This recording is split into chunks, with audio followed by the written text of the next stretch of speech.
Well, good morning, everybody. I'm Jan Erickson from Stepping Aside, and welcome to Somewhat Daily Tarot and Rune for the 30th day of April, 2020. About dropped a card there. Well, we have a 3 energy for today on this last day of the month. You know, 4 is about structure. 4 is the energy for April, but the numerology for April. But a 3 energy, 4 is about structure, of course. And creating a foundation and all of that. But truly it begins in the 3 with the notion of the mother and father principle giving birth to the child.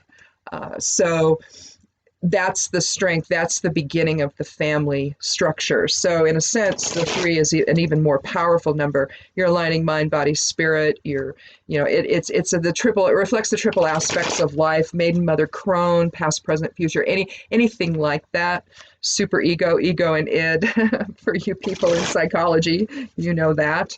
It's one of the first things we learn when we go for our psych degrees in Psych 101. But I remember it well. It's funny, the things you remember. Other things I don't remember at all, but Psych 101, there's just certain things about that class. I was so excited to be there.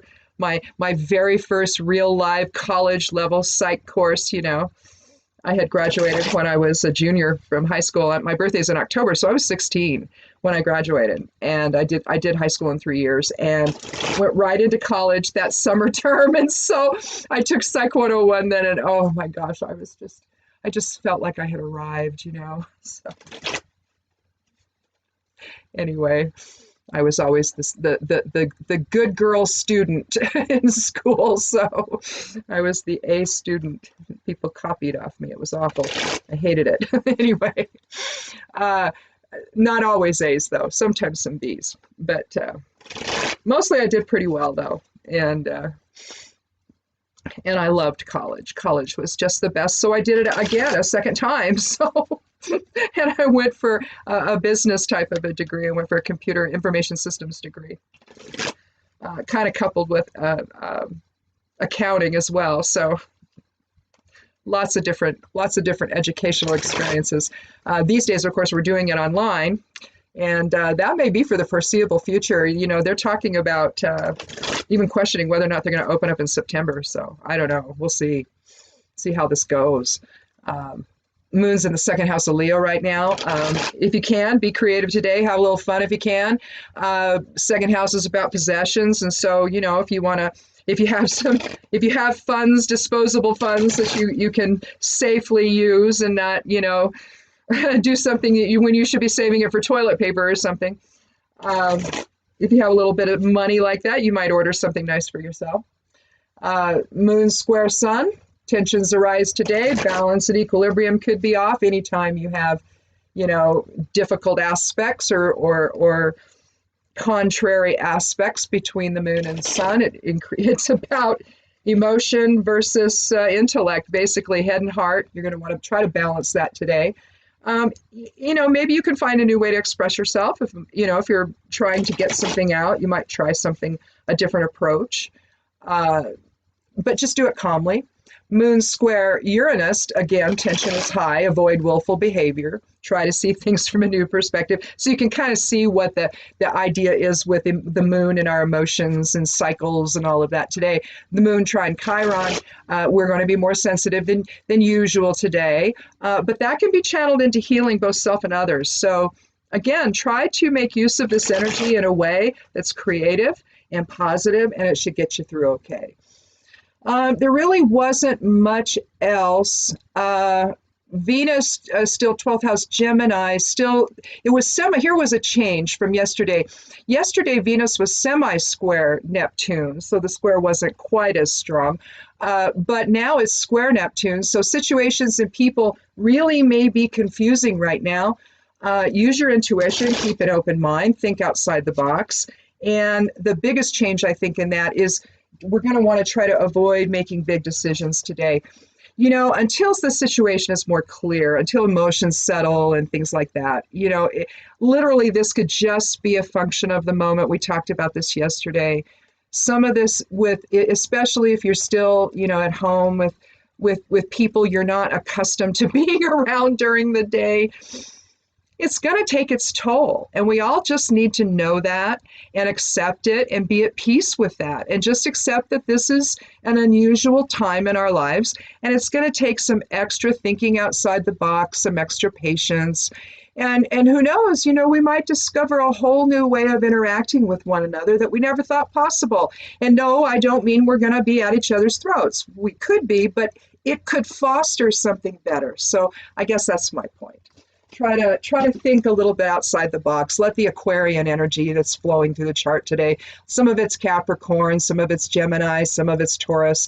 But and then we got the Moon in Leo. But there's some Aquarius here, Saturn, 9th house Aquarius. Again, thinking outside the box. But basically, we just need to kind of take a step back and not react so much today, and maybe for the foreseeable future, and allow things to sort of settle into a more comfortable cadence with one another if you're, home with one another. Now, tomorrow, some of the world is supposed to open. We'll see how that goes. I don't know. I don't know about you, but my husband and I know a lot of people that I've been talking to online, and we're just going to treat this as the new normal, and we're going to go out with masks and gloves. We're going to go out if they take away the senior and vulnerable persons hours. We're going to go ahead and, pick our times when it looks like there's not so many people there, maybe early in the morning or maybe later on in the evening. That typically is the better time for us, later on in the evening. We seem to do better then. In terms of numbers of people there. But we're not going to do anything any differently. We're going to continue to wear the masks and gloves when we go out into places, and until we know, until we're completely on the other side of this, we're just not going to, we're not in any position physically, health-wise, or anything to do anything else. And so that's just going to be our life for a while. I think I have enough masks, but I think I'm going to make a couple more sets, and because I think there's one that works a little better than the others. But I don't know. We're not willing to. I guess we're not willing to right now believe anything the government is saying. So we're just not willing to do that. I don't think they have our best interests at heart. I think that there are people in this world that lack empathy. And I know that that's a kind of a cliche thing to say, oh, you should have more empathy, but there literally are people out there that don't have any, and they're dangerous. The decisions they make, if they affect other people, they harm other people by them. And that's what you're seeing now. You're seeing people that are so devoid of empathy and devoid of that side of being a human being. They don't possess it. I don't even know how any of them have children, frankly. It's that they're that empty. When you're empathic, when you're intuitive, but particularly if you're empathic, you're likely picking up on that, and observing any of these people may be difficult for you because you see, you know who they are. And these are not good people, so we can't expect anything other than what we're getting out of them. So for the foreseeable future, irrespective of what happens, I know Oregon won't open. Our governor is a little more intelligent than that.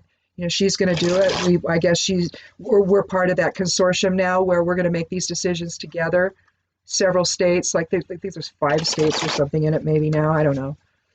And you're finding little states grouping together like that throughout the country where they're making decisions together because they're border states, and so they border one another, and so they want to make sure that we're not doing something that's going to affect another state, and if we are, then we can't come in, kind of thing. In other words, they want to do a real management type of a situation for us. So I appreciate that, because they're talking to scientists, they're talking to the medical professionals, they're talking to people with experience in this, and I think together we'll have a better outcome because of it. We shut down fairly soon. I don't think soon enough. I mean, we did, but the state didn't.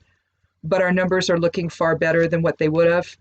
But again, If people are sick and they don't get tested because they don't want to have that icky test, well, okay. I guess you could just assume you had it, but it might not contribute to the actual number count. So I don't know how you handle that. I don't know if you could call and tell somebody, hey, I think I had it. I don't know. And maybe they'll keep a number like that. And that could be helpful as well. So I don't know.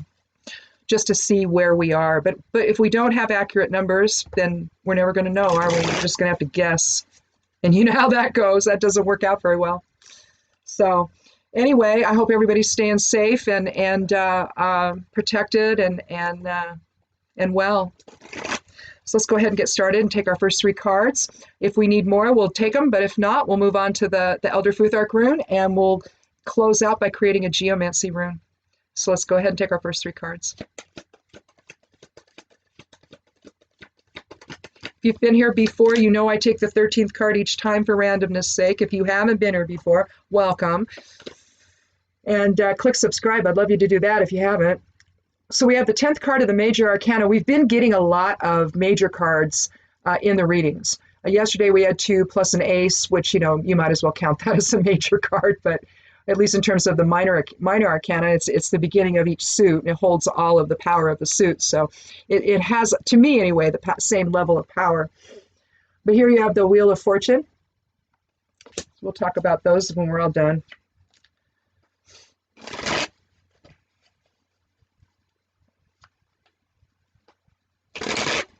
But as the wheel turns, it's about fortune and prosperity and cycles, and we're certainly in a cycle, aren't we? Where prosperity is affected, and, you know, when the government remains in denial, they're the ones that have to handle all this, you see. They have to handle it on our behalf. They have to make sure that we survive. They have to make sure we have money to live on. If they're not willing to do that in a way that's timely and enough, then I don't know what we do.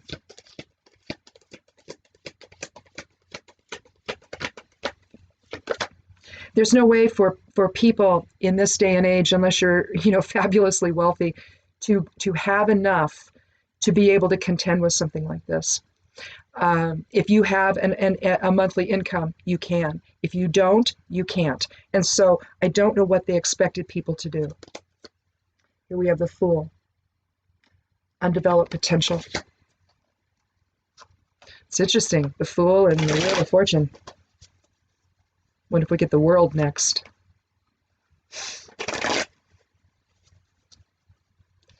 If we do, then we kind of have a mind, body, spirit. We kind of have a 3 type of a triple aspect energy for the reading, won't we?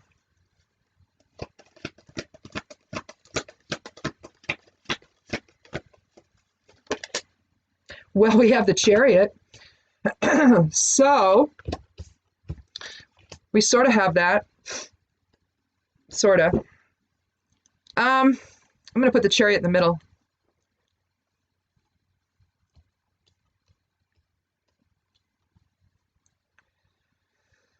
Okay, so we have a 7, and then 1 is 8, so we have an 8 energy for the reading.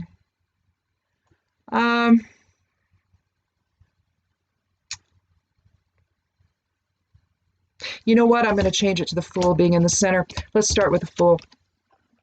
When I say I'm putting it in the center, I'm making it the significator or the focal point.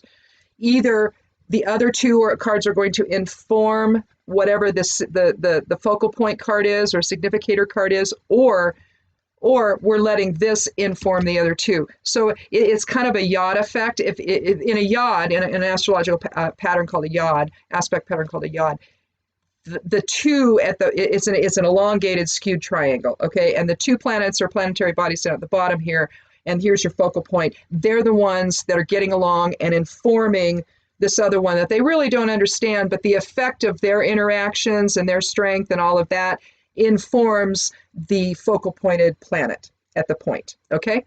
And so we can, but those energies can go both ways in terms of the readings, and so I've been doing it that way. So when I say I'm going to put it in the center, I'm making it the focal point or the significator for the reading. So the Fool, card 0. I've read in old grimoires where they've actually, some used to, a long time ago, they weren't really sure where to put the Fool. It was thought to be the beginning, but then it's card 0. See, it's not card number 1. And so what they thought, well, we could also put it at the end, right?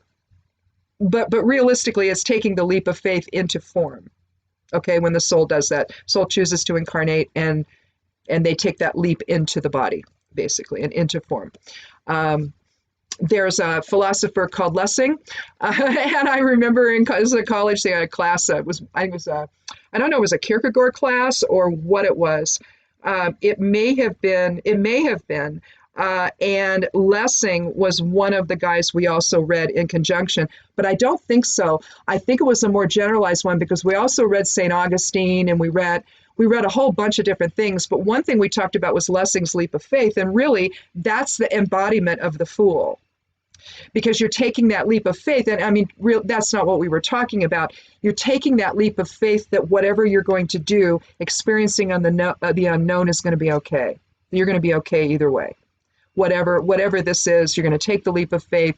You don't have all the information, but you're going to do it anyway.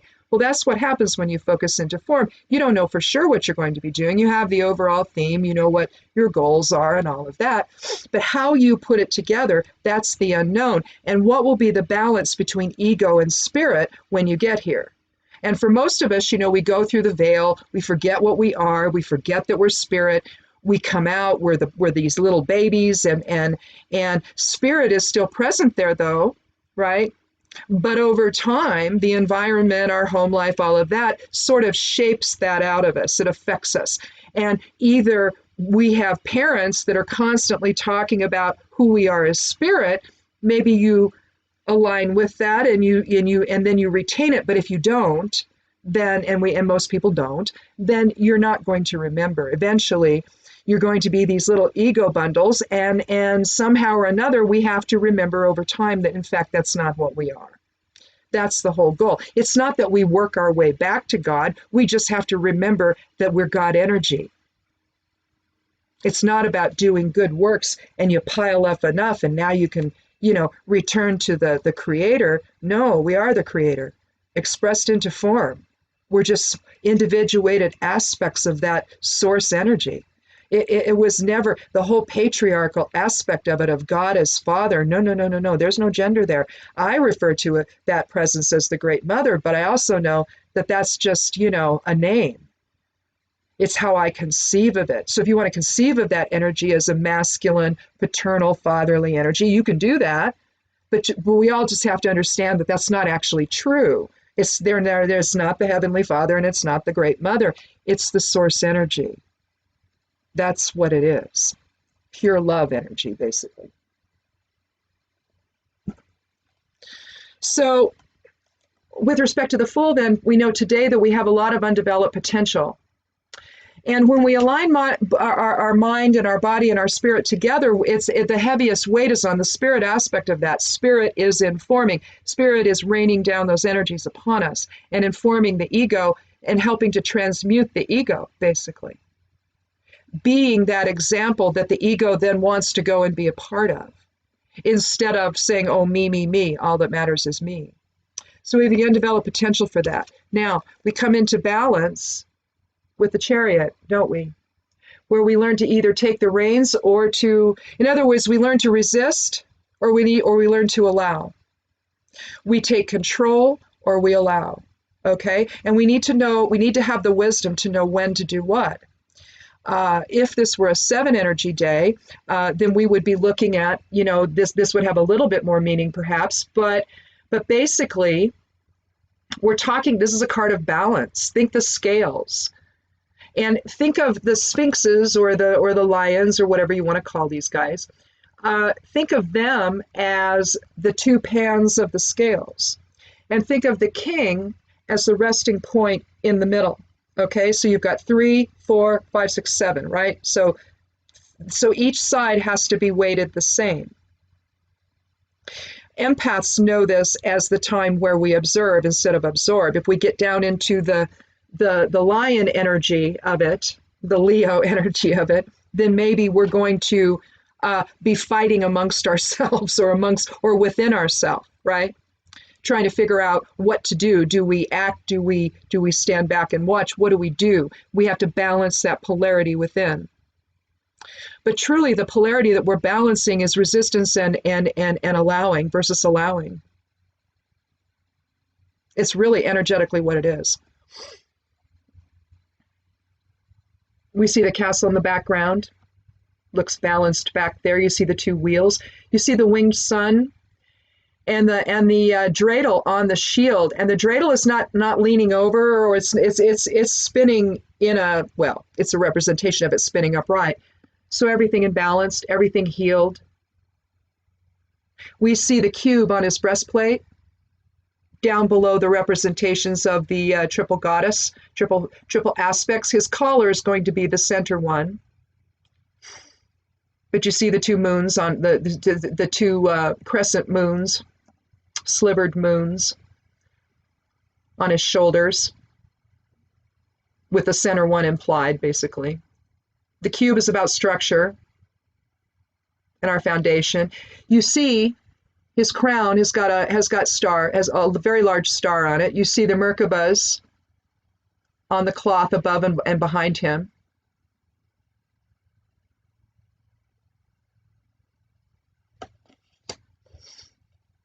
But when we take the fool's journey today, are we going to do it in resistance, or are we going to do it in allowing? Are we going to know when to take the reins, when to take control, when to assert ourselves, and when to step back?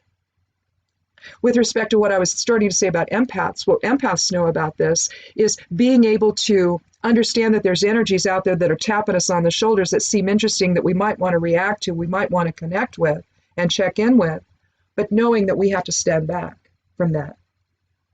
Knowing that we could be entangled in other people's energy if we don't. Right now, things are very, well, I mean, obviously, things are in flux. We've got people that are dying, and so that's impacting everyone in such a profound way. We have over 60,000 people dead, over 1 million infected. Likely, much higher if we actually knew for sure who all has had this, because we don't. So that million number is much higher, and likely so is the dead number.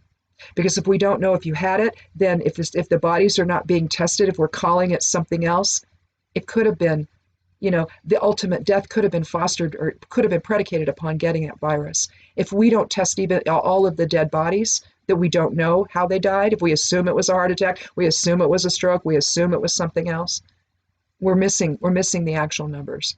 So there's that as a factor as well.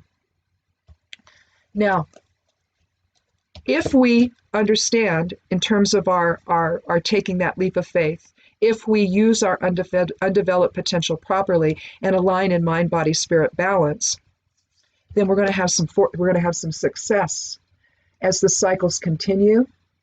We're going to have more success on this. We're going to have a positive outcome, as positive as it can be. I want to hesitate here, and I want to be sure that I'm clear. When I say a positive outcome to this, you know that we all have to take into account what hasn't been. But the positive outcome is that we can get beyond it, and we don't have to be as vigilant in terms of wearing masks and gloves, where the virus is truly done, at least for a while. And if we can get into a place where, we can like with the flu, we can get a flu vaccine or a coronavirus, a COVID vaccine, then that may, and I guess that there's an Oxford one that's showing great promise with monkeys. There's also another thing, but I think it's a therapeutic. But I think that's done in England. The therapeutic, I think, has been found here, and that's looking really promising to shorten it by, what did I read, 4 days? So that's not enough, but it's a start. Maybe they can build on that. So understand when I say the cycle that we can have a positive outcome, it's that the positive outcome I'm talking about is an understanding of what this is and a way forward for the future. That's the outcome that I want to see happen. to where we can get back to normal again, or whatever normal is going to ultimately be, because we don't know. This could just be like any other new virus where we just got to figure it out and get the vaccine and everybody take some precautions for a while. And when we get all that, then we can manage it going forward. That's likely what's going to happen. But if there's any changes we have to make, fundamental changes during the virus period, we're just going to have to do it. Maybe during the winter and the early spring, maybe we're going out in masks and gloves just to be safe. You know, maybe that's what we do. And everybody just gets accustomed to doing it. So that could be something that's a part of this cycle, this change. After all is said and done, the wheel's going to turn. You know, it's like you look at a biorhythm chart. If you've ever seen that, go Google it and go do one. They're free. You know, you just put your birth date in and all that, and it shows you. It'll show you depending on what you want it to show you. Sometimes you can choose, you can select the stuff you want it to show. But typically what I always select, I select everything. So we're talking intuition, intellect, physicality, emotions, spirituality. I want to see all of them. And if you know what sine waves look like, they do this. They're like waves, okay? And so you can kind of plot, if you're feeling kind of out of sorts emotionally, you might find if you go and you do your biorhythm, excuse me, you might find that your emotions are down in the valley. They're less. You have a negative number for that, or it's getting down close to the 0 point. So you see, oh, okay. This is, in other words, I guess why I'm saying this is that some things we cannot always rise up to. Some things with the chariot, we have to sit back and observe and watch how it goes, knowing that what goes down is going to come back up. All right. There's another thing that I do for the esoteric influences for the week. I use a system called Human Design, and it's a combination of it blends the I Ching with astrological positions. And it's a little bit different take on things. Instead of astrological definitions of things, you're getting definitions from the different lines of the I Ching. And it's really interesting, and it's really prescient. I find it actually maybe even more accurate at times than astrology's been. But I like to include it in that because I think it's just another take that is just really, really interesting. One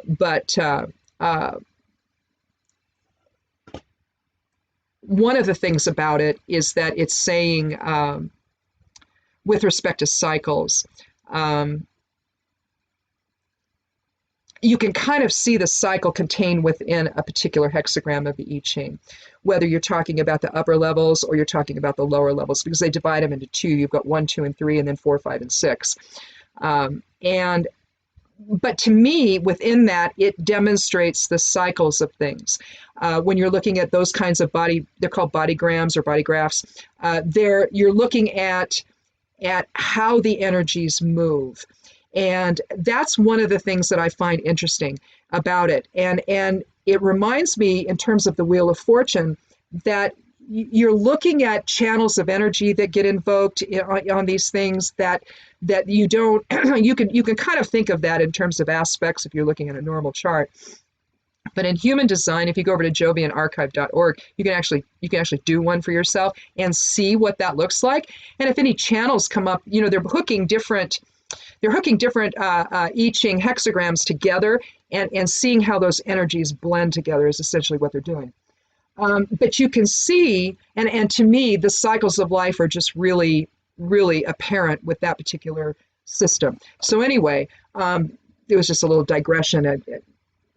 Every time I see the Wheel of Fortune, I think biorhythm charts and I think Human Design. So I don't know. To me, I can see the progression of those kinds of cycles better with those two types of divination tools. So anyway, check them out if you haven't. It just gives you a little bit more information about your life and about the day. There's you can get a Human Design app for your iPad and your iPhone. I think it's also Android, but I'm not sure, because I'm wanting to say before I switch to an iPhone, I had this on my Android phone, but I don't know. Maybe I didn't. But what I know is that if you just check in with that, you're going to get a whole lot of really cool information about what's going on in your life, and I don't know, it may resonate more for you than astrology does. So anyway, I like to include a whole bunch of different things. So let's go ahead real quick here and do the rune for the day. I just think this is a really powerful reading, having 3 major cards, and I just wanted to spend a little extra time on it. We've got a lot of undeveloped potential right now, and how we manifest it matters. How we understand what's going on matters, because it's going to make us decide just exactly whether or not we resist or whether or not we allow. And so I think that we need that.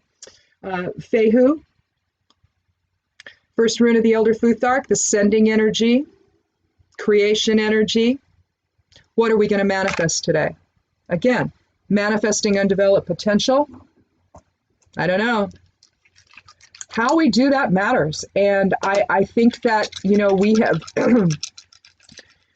we've got so many people out there now that don't believe that any of this is real.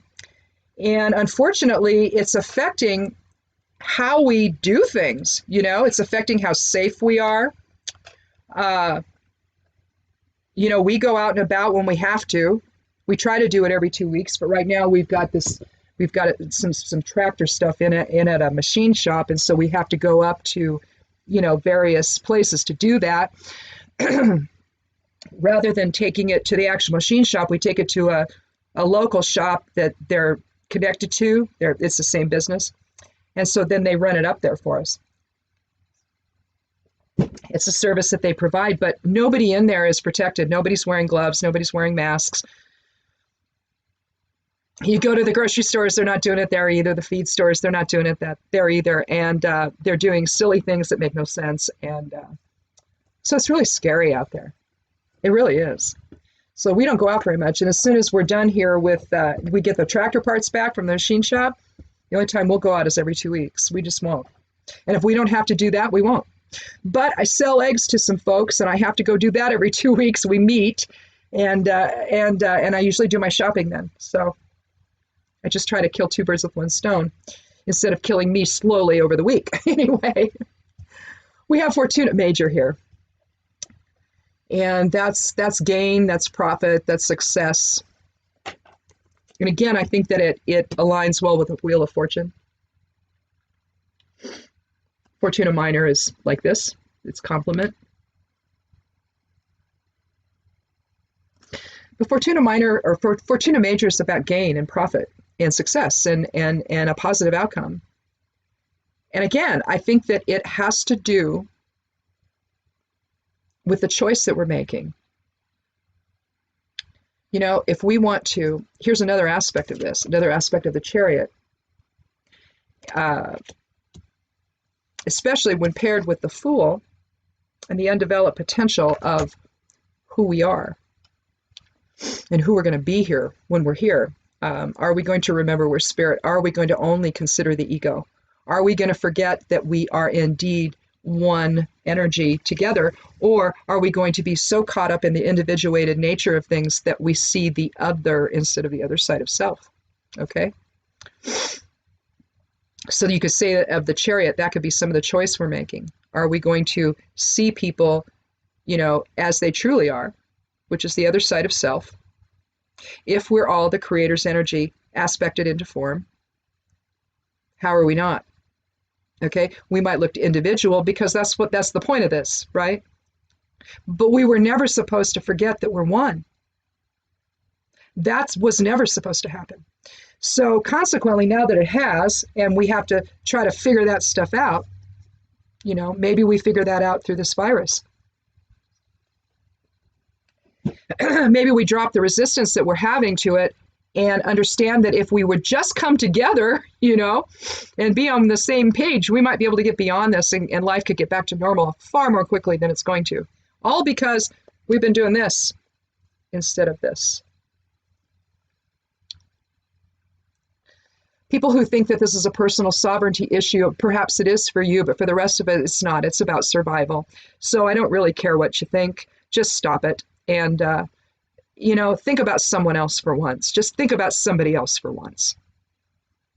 And we might actually get through this. The wheel will turn, we'll get beyond it, and we will come out of this in the sense of fortuna major instead of, a missio and loss. Okay? That's really what we're talking about here.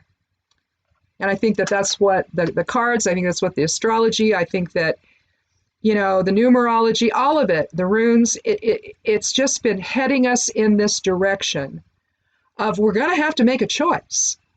It's almost like it's the choice to be either service to self or service to others. Well, I mean, in truth, it is. The majority of us are service to others, okay? There's a small number of us that are service to self, and they're not thinking about the whole. They're not thinking about, I guess they just don't believe it's happening. They bought into the whole hoax nonsense. And for some reason, because their dear leader doesn't seem to think that this is anything at all. I mean, heck, our vice president went to the Mayo Clinic and risked everybody's health there by not wearing a mask inside. And why they let that man in there without one, I don't know. Don't be intimidated by the office, people. Understand that these are idiots that are occupying it right now, and they're doing everything in their power to be as stupid as possible. Can you believe that? That man went in there without a mask. I guess his bodyguard did too. I didn't see the guy in the picture, but I read it. Someone that they reported that there was someone else with him that wasn't wearing one either.